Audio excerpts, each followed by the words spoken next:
Olá pessoal, tudo bem? Nesse vídeo então eu vou falar um pouco sobre as deteriorações microbiológicas dos alimentos, principalmente referente ao texto que eu passei para vocês, tá?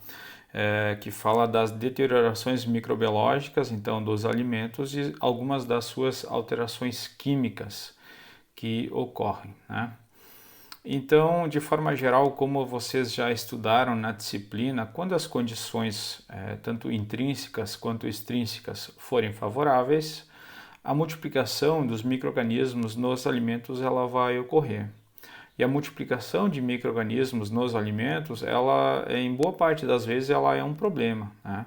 A gente só tem a exceção da produção de alimentos fermentados, onde você tem uma multiplicação controlada de micro-organismos específicos que vão fazer alterações químicas específicas no alimento, por exemplo, a produção de iogurte, né? Mas fora a produção de alimentos fermentados, a proliferação de fungos e bactérias nos alimentos, ela vai ser um problema, tanto pela questão de micro-organismos deteriorantes, como a possível proliferação também de micro-organismos patogênicos, né, como bactérias patogênicas, por exemplo, certo? Então, dentro da tecnologia de alimentos, a estratégia vai ser sempre retardar o máximo possível, inibir o máximo possível a multiplicação de micro-organismos nos alimentos, certo? Quanto mais isso puder ser feito, melhor a gente vai manter as características desejáveis dos alimentos, né? Então também, só relembrando, como vocês já sabem, a gente tem no alimento a multiplicação de bactérias e de fungos. Fungos, então, leveduras e bolores, né? E não é a simples presença de micro-organismos nos alimentos que vai causar a deterioração, certo? Então isso precisa ficar claro. O que causa a deterioração do alimento, a perda de qualidade, é a proliferação de micro-organismos, a multiplicação, o crescimento de micro-organismos que vão causar então essas alterações desejáveis, porque os micro-organismos eles vão realizar um processo metabólico de sua nutrição, né, e com isso vão alterar quimicamente as características do alimento. Isso é algo que vai influenciar negativamente na qualidade desses alimentos, né? Então, por exemplo, a proliferação de fungos e bactérias vai causar a liberação de substâncias voláteis, que vão dar basicamente o cheiro desagradável de alimentos em decomposição, alimentos que estejam em processos de deterioração, né? Muitos micro-organismos também liberam enzimas que vão catalisar reações químicas indesejáveis nos alimentos e uma série de outras alterações, né? Então, quando a gente fala de deterioração microbiológica, entende-se proliferação de fungos e bactérias no alimento, ok? O tipo de deterioração que vai acontecer em cada alimento, ela vai depender de vários fatores. Depende da microbiota presente naquele alimento e depende também dos fatores intrínsecos e intrínsecos a que esse alimento esteja submetido. Então, por exemplo, você pode ter o mesmo alimento, se ele for armazenado em temperaturas diferentes, o perfil dos micro-organismos que vão se desenvolver vai ser diferente, né?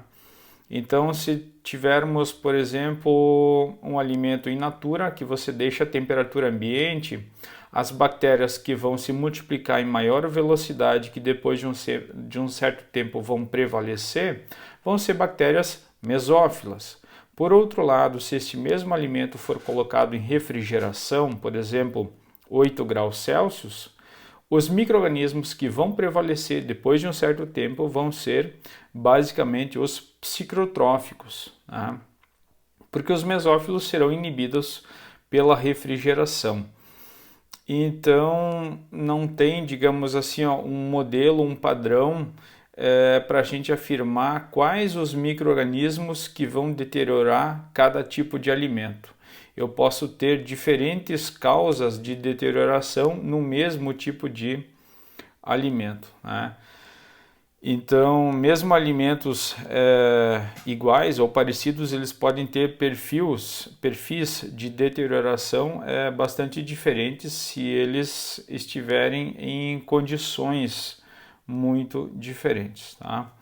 Uma outra característica da deterioração microbiológica é que o micro-organismo ou os micro-organismos que vão ser os maiores responsáveis pela deterioração, comumente eles estão em baixa concentração no início, né?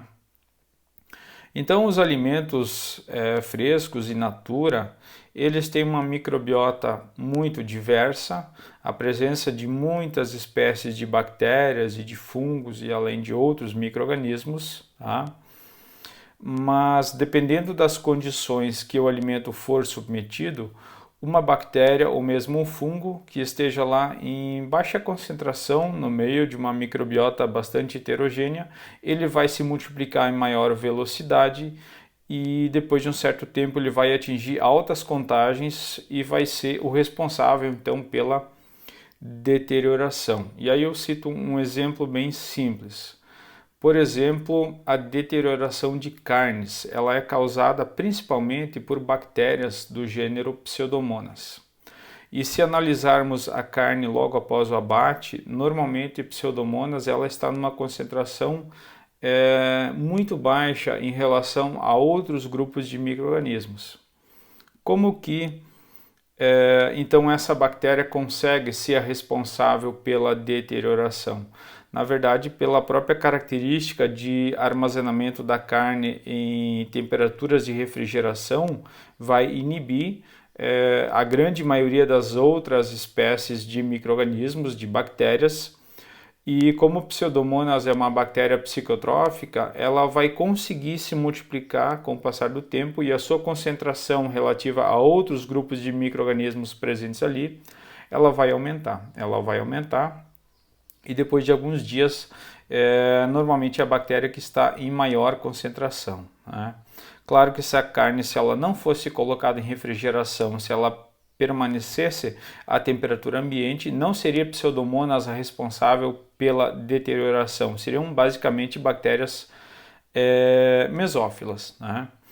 Então, qual o micro-organismo que vai causar a deterioração depende das condições em que o alimento estiver submetido, né? Tanto alimentos in natura quanto alimentos industrializados, e claro que também depende da microbiota original do alimento, tá? Então, essa primeira parte, a introdução ao tema, basicamente seria isso. Claro que é um assunto bastante amplo nós falarmos de deterioração microbiológica de alimentos, porque nós temos diversos grupos de alimentos, nós temos muitos casos específicos. O que a gente faz é falar sobre princípios gerais de deterioração microbiana dos principais grupos de alimentos in natura, né? Claro que um alimento industrializado que tenha condições específicas, ele vai ter muitas vezes um perfil de deterioração microbiológica muito específica, né? E a gente não consegue abordar todo esse assunto, que é bastante amplo, numa única aula, digamos assim, é um assunto muito vasto. Então, o que a gente faz é abordar alguns princípios gerais de como que a deterioração microbiana acontece nos principais grupos de alimentos, né? E depois quem for trabalhar ou se especializar na produção de um alimento específico vai estudar o comportamento microbiológico daquele produto específico, né? E isso muitas vezes muda até de acordo com a formulação do produto, muda de acordo com a atividade de água do alimento, de acordo com o pH do alimento, de acordo com a temperatura que ele vai ser armazenado. Então, vocês imaginam, as variáveis elas são muito grandes, né? Sobre deterioração do leite e derivados do leite, o que a gente tem para falar sobre esse grupo de alimentos? A deterioração do leite cru, pessoal, ela é basicamente bacteriana, tá? E o leite, ele é um alimento altamente perecível, devido às suas características intrínsecas. Basicamente é um alimento rico em nutrientes, tem alta atividade de água, que mais tem um pH próximo à neutralidade, então isso permite rápida proliferação de bactérias, principalmente, né?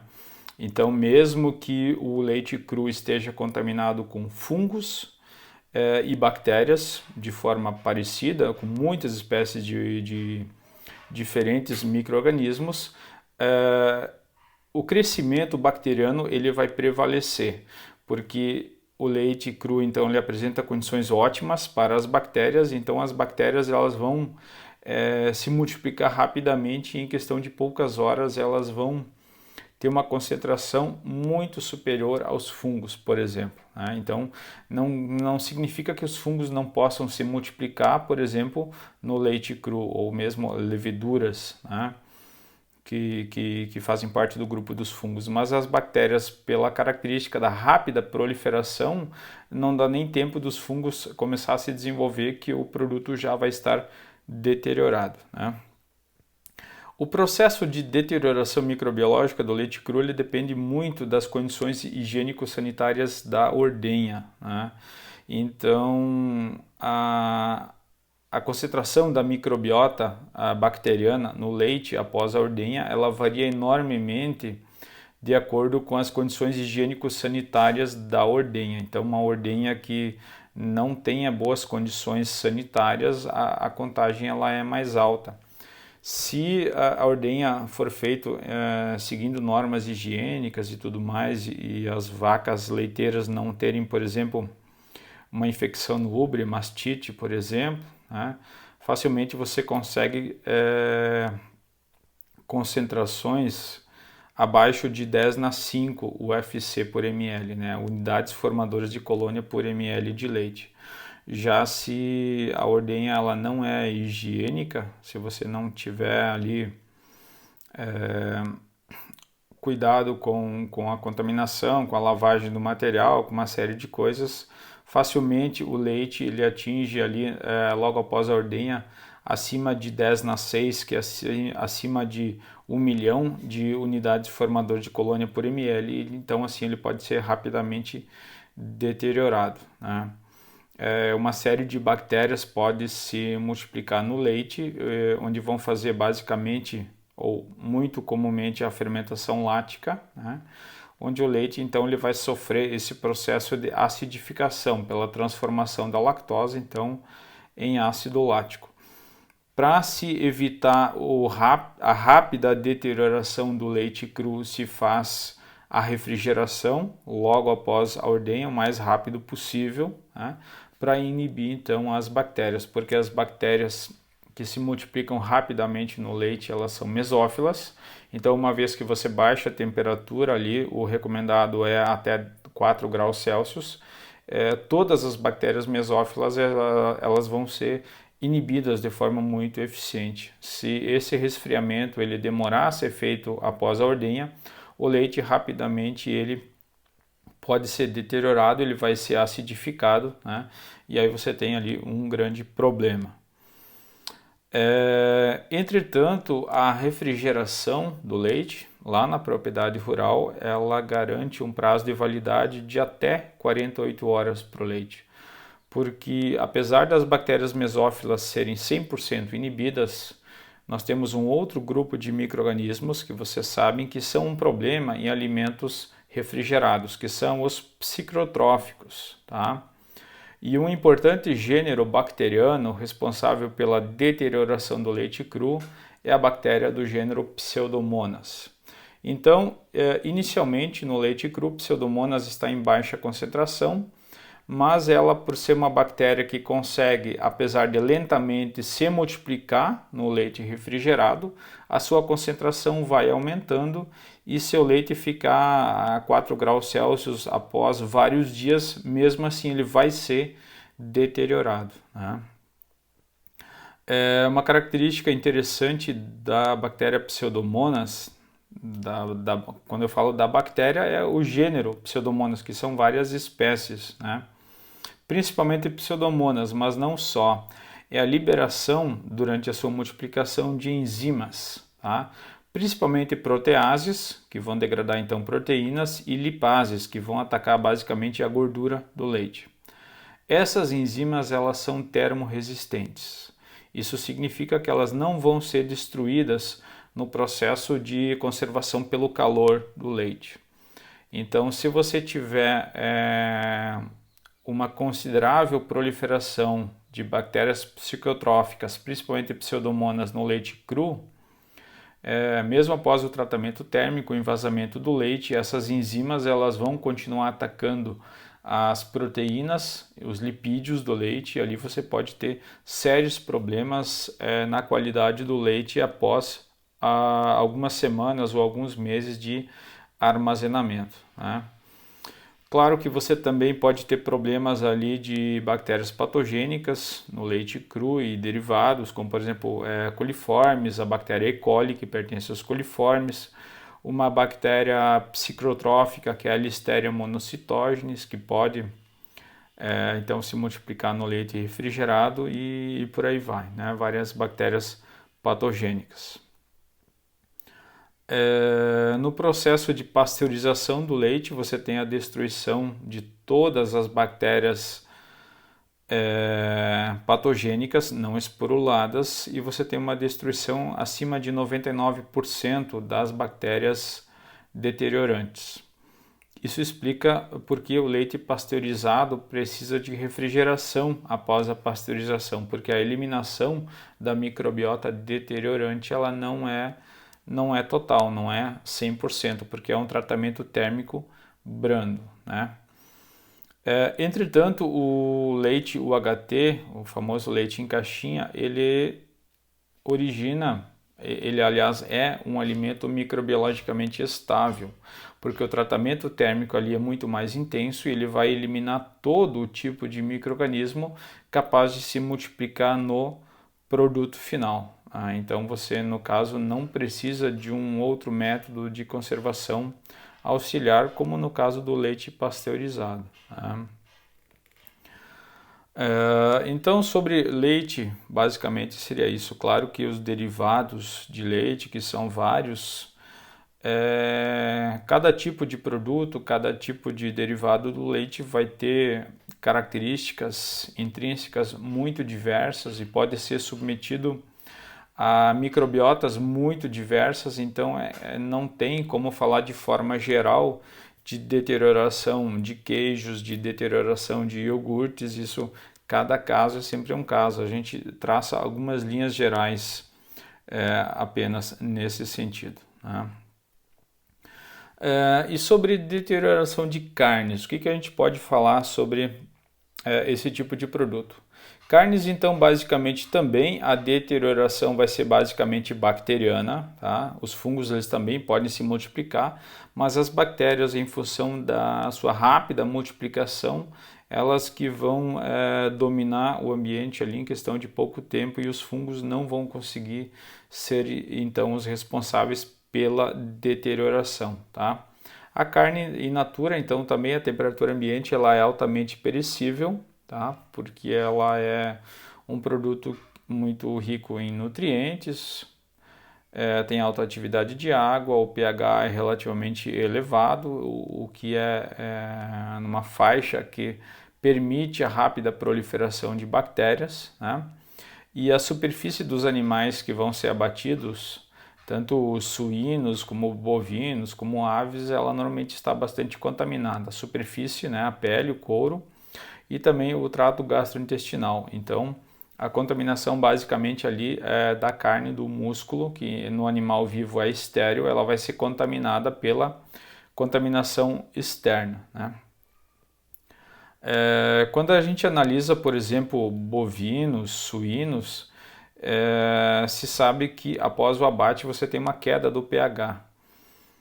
E isso é algo normal que acontece, tá? Ela não acontece com tanta intensidade apenas no pescado, mas então o animal vivo, o músculo interno tem um pH próximo da neutralidade e após o abate, após algumas horas, esse pH pode cair até por volta de 5,5, 5,8 no caso dos bovinos, né? Então você tem uma acidificação da carne E isso é algo muito bom para a conservação desse produto, porque vai inibir fortemente a proliferação de bactérias, né? Então, como vocês sabem, as bactérias elas preferem pHs próximo à neutralidade, então a carne, ela naturalmente, pela queda do pH, ela sofre um processo de acidificação e isso reduz muito a velocidade com que as bactérias se multiplicam na carne, tá? Por que o pH da carne cai? Não é o principal objetivo aqui discutir isso, mas só para vocês entenderem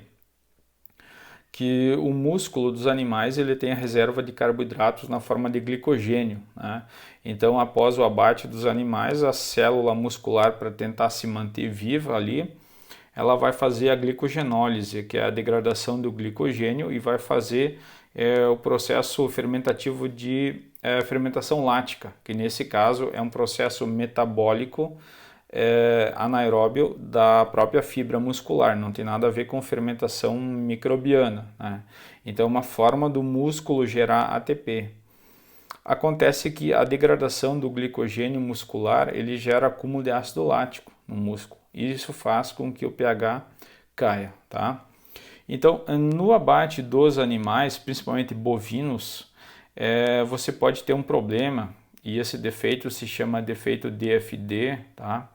Que quando se abate bovinos cansados, estressados, com baixa reserva de glicogênio muscular. Então, após o abate dos animais, o pH ele cai de forma insuficiente, muitas vezes o pH fica acima de 6 ou até em alguns casos acima de 6,5. Então essa queda insuficiente do pH, além de trazer vários problemas tecnológicos, ele gera um problema de conservação desse produto, porque o pH vai ficar relativamente alto e vai propiciar a rápida proliferação de bactérias. Então, carne, principalmente com bovinos, né, com defeito de DFD, é um grande problema para a conservação, né? O principal método de conservação de carnes a curto prazo, então, é a refrigeração. Então, você inibe ali bactérias mesófilas, que são grandes grupos de deteriorantes, né? E quem vai deteriorar a carne refrigerada vão ser basicamente bactérias psicrotróficas. E mais uma vez ali está junto o gênero Pseudomonas, assim como acontece no leite, né? Então a bactéria Pseudomonas ela se desenvolve lentamente em temperaturas de refrigeração e após alguns dias, dependendo da temperatura, ela atinge altas contagens.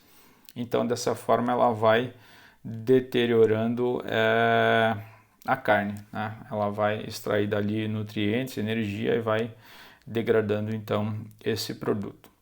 Claro que você pode ter e tem, na verdade, comportamentos muito diversos no que se refere a derivados cárneos. Derivados cárneos, muitas vezes você tem alimentos microbiologicamente estáveis que podem ser armazenados à temperatura ambiente, mas aí você transforma essa carne em outros produtos. Você tem adição de conservantes, você tem adição de sal, você tem redução da atividade de água, você tem processo de defumação, uma série de variáveis que você insere ali que vão praticamente inibir a possibilidade de proliferação, principalmente de bactérias, né? E na sequência, falando alguma coisa sobre deterioração de pescados. Então, o pescado, ele também é um alimento altamente perecível e está entre os mais perecíveis que existe, né? Então, o pescado é até mais perecível do que carnes de outros animais, por exemplo, carne bovina, carne suína, porque o pH do pescado ele não cai tanto, ela não acidifica tanto, e em função de algumas outras características, como por exemplo a alta atividade de água também, né? Alimento rico em nutrientes, alimento que tem compostos nitrogenados não proteicos, então isso acelera a velocidade de multiplicação das bactérias, né? E também o pescado de forma geral ele contém na parte externa, nas brânquias e no sistema intestinal uma concentração bacteriana altíssima. Então, logo após o abate, mesmo em condições higiênico-sanitárias adequadas, o pescado ele pode ser facilmente contaminado com uma concentração bacteriana bastante alta, né? Então, claro que quanto maior a concentração bacteriana inicial, mais rapidamente esse produto pode ser deteriorado, mais suscetível ele está, então, à deterioração em um curto espaço de tempo, né? O pescado ele necessita então também de um rápido resfriamento, ainda durante o abate. Então já na linha de abate você tem o uso de gelo em escamas para baixar rapidamente a temperatura, né? Quanto mais rápido se baixar a temperatura, menor vão ser os problemas microbiológicos, principalmente de bactérias que poderiam deteriorar esse produto, né? Não lembro se eu falei, mas a deterioração do pescado também é essencialmente bacteriana, tá? Com o resfriamento também desse produto, já no momento do abate, da linha de abate, você tem a inibição total das bactérias mesófilas, que são as grandes deterioradoras de alimentos, né? Então o que vai prevalecer ali são micro-organismos psicotróficos. E mais uma vez entra ali bactéria Pseudomonas, né?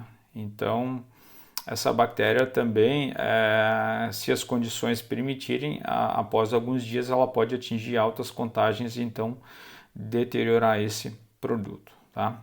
Aproveitando para falar aqui do pescado, que a proliferação de algumas bactérias deteriorantes pode ocasionar uma doença, tá? O que acontece? O pescado, vários peixes, eles são ricos no aminoácido histidina, tá? E muitas bactérias, no processo de se multiplicar no pescado, eles liberam uma enzima que se chama histidina descarboxilase, que na verdade vai metabolizar esse aminoácido, a histidina, e vai produzir um outro composto químico que se chama histamina, tá? O que a histamina tem de especial? Ela é resistente ao tratamento térmico, tá? Isso é uma característica interessante. E o corpo humano ele tem uma dificuldade de degradar a histamina. E isso provoca uma doença chamada de escombrotoxicose, tá? Então, isso a gente vai estudar posteriormente em doenças transmitidas por alimentos. Mas então a proliferação de alguns grupos de bactérias no pescado pode causar o acúmulo de histamina, né? Então isso provocar uma intoxicação alimentar. Mesmo em temperaturas próximas a 0 graus Celsius, o pescado ele tem um tempo de vida útil muito limitado, né? Então, comumente o pescado é armazenado a 35 graus Celsius negativos, é o recomendado de forma geral, assim, para pescados, né? Aí vocês poderiam se fazer a pergunta, por que menos 35? Sendo que a menos 12 graus, por exemplo, a menos 15, o que se usa para carne bovina, já não existe proliferação de micro-organismos. Não existe multiplicação nem de fungos, nem de bactérias. Por que menos 35? A principal explicação ali é para reduzir a velocidade das reações químicas, né? O pescado, ele de forma geral é rico em lipídios poliinsaturados, e os lipídios poliinsaturados eles são muito suscetíveis a reações químicas de oxidação, rancificação, né? E essas reações químicas elas têm a sua velocidade diminuída com a diminuição da temperatura. Então, a menos 15 graus, por exemplo, a vida útil do pescado congelado ainda seria muito restrita, não por um problema microbiológico, mas pela degradação da gordura, dos lipídios do pescado. A menos 35 você reduz a velocidade dessas reações químicas, elas ainda continuam acontecendo, mas numa velocidade muito lenta, né? então assim você ganha prazo de validade. Sobre o pescado de forma bem geral, seria isso. Falando um pouco sobre deterioração de frutas e hortaliças, né? Então tem ali produtos de origem vegetal. Até agora eu falei produtos de origem animal. Pessoal, assim, ó, com exceção do mel, que também é um produto de origem animal, e dos ovos, tá? Leites, carnes e pescado são produtos altamente perecíveis, porque eles têm alta atividade de água, eles são ricos em nutrientes e têm um pH não muito ácido, então isso permite a rápida proliferação de bactérias, né? Então o frio, por exemplo, é um grande aliado no aumento de vida útil desses produtos, porque você inibe basicamente bactérias mesófilas. E bactérias mesófilas nos alimentos, elas se multiplicam de forma muito rápida, acima de 20 graus Celsius a 30 e poucos graus Celsius, e muitas vezes em questão de poucas horas podem deteriorar completamente um alimento, né? É claro que a refrigeração ela apenas estende de forma limitada o prazo de validade, porque você ainda tem a possibilidade de multiplicação de bactérias psicotróficas, né? Então você também ali tem pode ter alguns problemas, né? Então o prazo de vida útil desses alimentos ele é estendido, mas também ainda é limitado, né? Mas aí a gente entra num outro assunto que é a conservação de alimentos, que não é o objetivo dessa disciplina, né?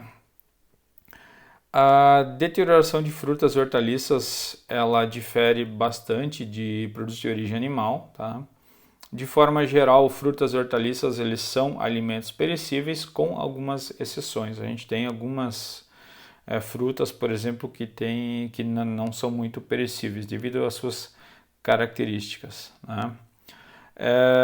De forma geral, as frutas, elas por serem mais ácidas, um pH em torno de 2 até 4, a proliferação de bactérias ela é muito difícil, praticamente não vai acontecer. Então as frutas elas são essencialmente deterioradas por bolores, né, por fungos, algumas leveduras também, enfim, mas essencialmente bolores que toleram esse ambiente altamente ácido, tá? Muito comum bolores do gênero Penicillium, mas eu tenho uma grande diversidade de bolores, de espécies e gêneros de bolores ali envolvidos, né? Mas Penicillium é um dos principais. E acredita-se que 30% de todas as frutas produzidas no mundo é degradada, é perdida então para o fungo Penicillium, né? Muitos fungos eles são psicotróficos, então mesmo em temperaturas de refrigeração, mesmo na presença em ambientes frios, como câmaras frias, os fungos eles vão lentamente se proliferar e vão lentamente degradando essas frutas. É fácil a gente perceber, por exemplo, quando você coloca morango na geladeira, em refrigeração, e mesmo assim a deterioração ela muitas vezes é bastante rápida, né? Muitos micro-organismos liberam enzimas, como por exemplo as pectinases. Então essas enzimas microbianas elas vão atacar principalmente a casca e vão romper essa barreira biológica, possibilitando então o ataque mais intenso de vários grupos de micro-organismos, né? Frutas in natura, de forma geral, um método de conservação, uma forma de você dificultar a proliferação de micro-organismos é o uso de câmaras frias, né, onde você reduz a temperatura. Ainda existe a possibilidade de proliferação de micro-organismos, mas a velocidade ela é bastante reduzida, né? As hortaliças, elas de forma geral têm um pH mais elevado, normalmente acima de 5. Então as hortaliças comumente elas são deterioradas por bactérias. Elas poderiam ser deterioradas também por fungos, e muitas vezes acontece, mas em função da maioria das hortaliças que não tem uma excelente barreira biológica de casca, por exemplo, né, são deteriorados por bactérias em função desse pH mais elevado, né? E para finalizar, o último tópico, pessoal, falando um pouco sobre deterioração de enlatados. Então, enlatados, de forma geral, alimentos apertizados. E quando a gente fala de forma geral de alimentos enlatados, não é apenas o uso de embalagens metálicas, embalagens de lata, né? Que inclusive atualmente ela está cada vez menos sendo utilizada, sendo bastante substituída por embalagens multicamada, embalagens plásticas e por aí vai, né? Então, de forma geral, alimentos apertizados, eles são microbiologicamente estáveis. Significa que após a sua produção, a multiplicação microbiana em condições normais de armazenamento não é possível, tá? E ali a gente precisa fazer uma consideração do que é um produto, uma amostra, um alimento esterilizado e do que é um produto esterilizado comercialmente. Então, o conceito de esterilização, do ponto de vista microbiológico, é a destruição de toda e qualquer forma de vida microbiológica, seja bacteriana, fúngica, seja vírus, né? E para você conseguir uma esterilidade total de um produto, seja ele um alimento ou não, você precisa de condições muito extremas, por exemplo, altas temperaturas por um tempo relativamente elevado. E isso muitas vezes não é prático, tem todo um custo e você alteraria de forma muito profunda as características sensoriais do alimento, tá? E mesmo nutricionais. Por quê? Porque você tem principalmente micro-organismos termófilos que são muito resistentes ao calor. Então se sabe que em condições normais de armazenamento você não precisa, mesmo para alimentos microbiologicamente estáveis, você não precisa destruir todos os micro-organismos que existem naquele alimento, tá? Então você aplica um tratamento térmico mais brando, você destrói todos os micro-organismos vegetativos e destrói os esporos de micro-organismos da maioria dos grupos dos psicotróficos, mesófilos, e acabam sobrevivendo muitos esporos, principalmente de micro-organismos, de bactérias termófilas, tá? E isso não é um problema, porque esses esporos eles não vão conseguir germinar e se multiplicar no produto final. Por quê? Porque os micro-organismos termófilos, como vocês sabem, eles só se multiplicam em temperaturas mais elevadas. A maioria das espécies ali acima de 45 graus Celsius. E vocês sabem que alimentos microbiologicamente estáveis, alimentos que ficam à temperatura ambiente, eles não ficam em temperaturas superiores a 45 graus, né? Então até a recomendação é no máximo 35 graus Celsius, o ideal é uma temperatura menor ainda. Então nessa faixa de temperatura, os micro-organismos termófilos e até hipertermófilos que estejam presentes no alimento, na forma de esporos, eles não vão conseguir germinar, não vão conseguir se multiplicar, porque eles estão fora da faixa de temperatura com que se multiplicam, né?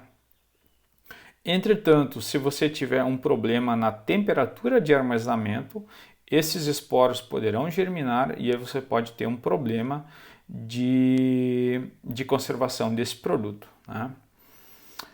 Por exemplo, o leite UHT, ele é um leite esterilizado comercialmente.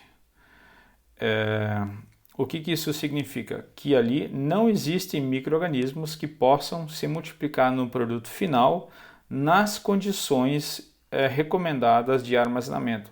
Se você colocar um leite UHT numa temperatura de 50 graus Celsius, por exemplo, né, micro-organismos termófilos, se presentes, eles vão começar a se multiplicar e vão deteriorar esse produto, certo?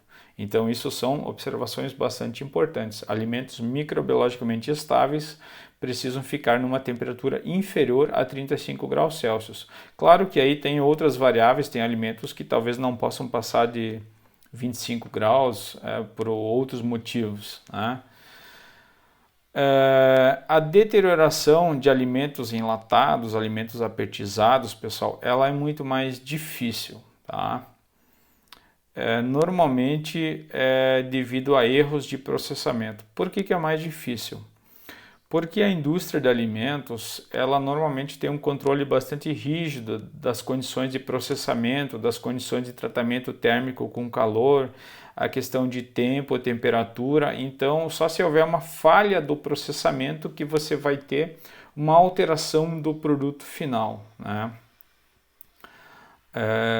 Pelo fato de ser microbiologicamente estável. Os problemas de deterioração de enlatados, eles podem ser diversos, causados por mais diferentes grupos de micro-organismos, mas as causas dessa deterioração comumente envolvem o chamado subprocessamento, tá? O subprocessamento entende-se que o tratamento térmico ele foi insuficiente, seja em temperatura, seja em tempo, tá? Falha no resfriamento. Se o resfriamento do produto é muito lenta, ele pode ficar um tempo demasiadamente longo ali numa faixa de temperatura de 45, 55 graus, e isso pode permitir o desenvolvimento de micro-organismos termófilos.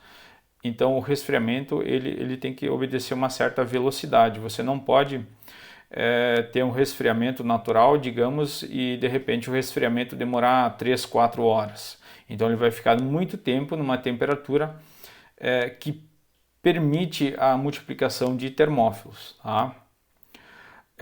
Você pode ter em alguns casos uma contaminação pós-processamento, por exemplo, um erro de vedação de uma tampa enferrujada, de alguma coisa assim, tá? Mas isso obviamente não é comum de acontecer. É comum também, comum não, pode acontecer o que eu já falei, armazenamento em temperatura inadequada, né, temperaturas acima de 35 graus. Então, por exemplo, você tem um alimento enlatado qualquer e você coloca lá num armazém e aí na alta temperatura do verão a temperatura lá dentro do depósito chega a 40 e poucos graus. Você pode ter e provavelmente terá problema de deterioração por termófilos, tá? Claro que esse problema ele é maior em alimentos de baixa acidez, tá? Os alimentos de ácidos e de alta acidez, os alimentos com pH abaixo de 4,5, eles normalmente dificilmente serão deteriorados, porque além do tratamento térmico realizado, são produtos ácidos, então é uma barreira a mais à multiplicação microbiana, né?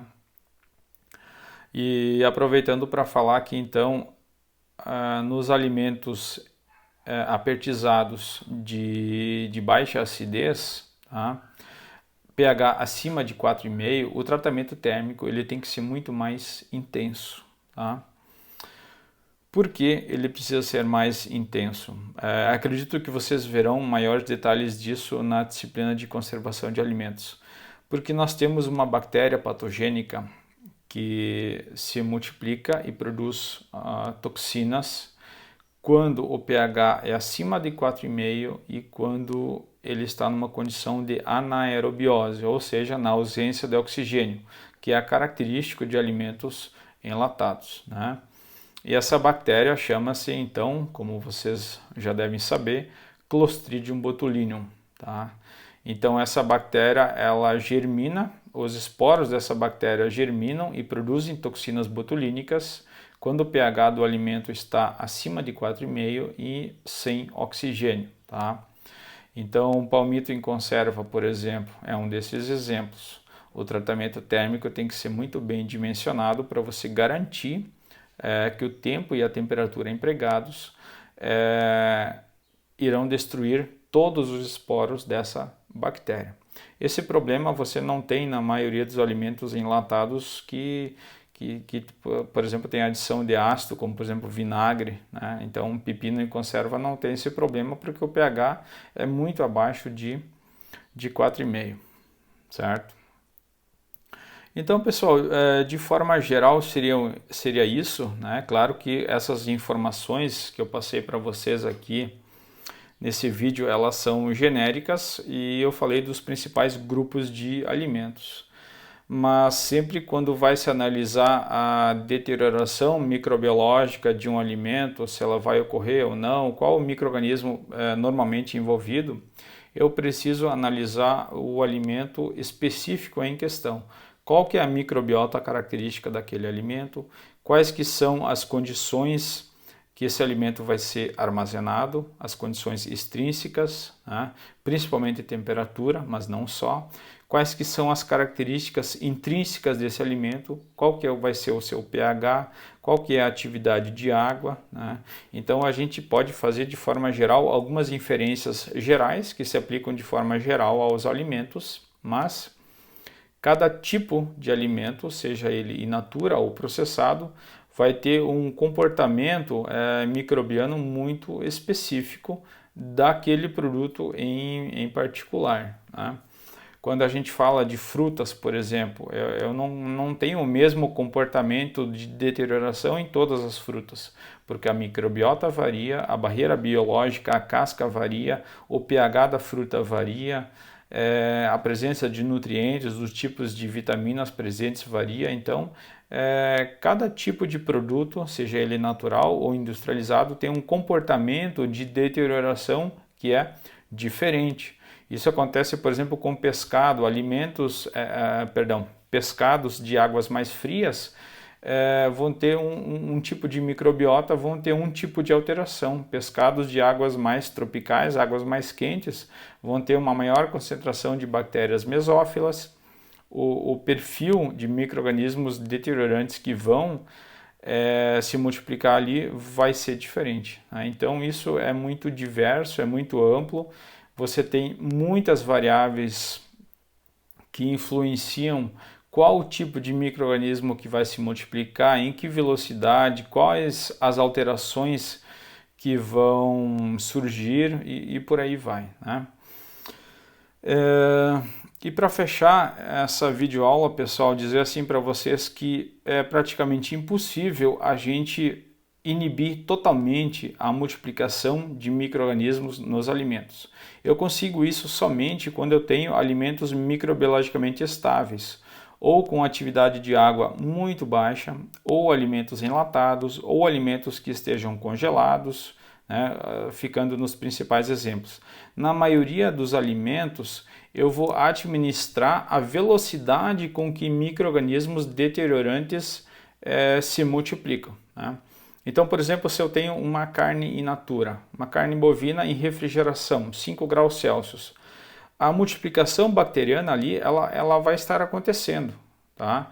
Lentamente, mas ela está acontecendo. Então, dentro de um período de tempo, esse alimento vai estar próprio ao consumo humano. Mas como a multiplicação microbiana ela vai acontecendo, vai chegar a um ponto onde a alteração no alimento é tão profunda que não permite mais o uso na alimentação humana, seja alimento direto ao consumo, ou seja, como o uso da matéria-prima. A gente pode analisar isso no leite cru, por exemplo, né?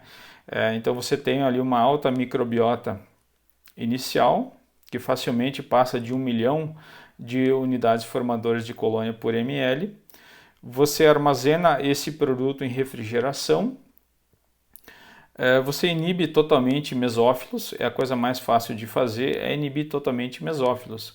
Mas você tem alguns micro-organismos que mesmo em condições adversas, muitas vezes de temperatura, de pH, lentamente continuam se multiplicando, né? Então, muitas vezes, esses micro-organismos que lá no início a concentração deles em relação a outros micro-organismos presentes era bem pequena, com o passar do tempo, e ali eu cito Pseudomonas, né, que é uma bactéria psicotrófica envolvida na deterioração de vários alimentos, no início a concentração dela é muito pequena. E aí você coloca o produto, por exemplo, em refrigeração, seja leite, seja carne, a maioria das espécies então é inibida e essas poucas bactérias psicotróficas vão se multiplicando. Então, com o passar dos dias, a concentração dessa bactéria vai aumentando até ela ser a espécie predominante e vai ser, no caso, a responsável pela deterioração, né?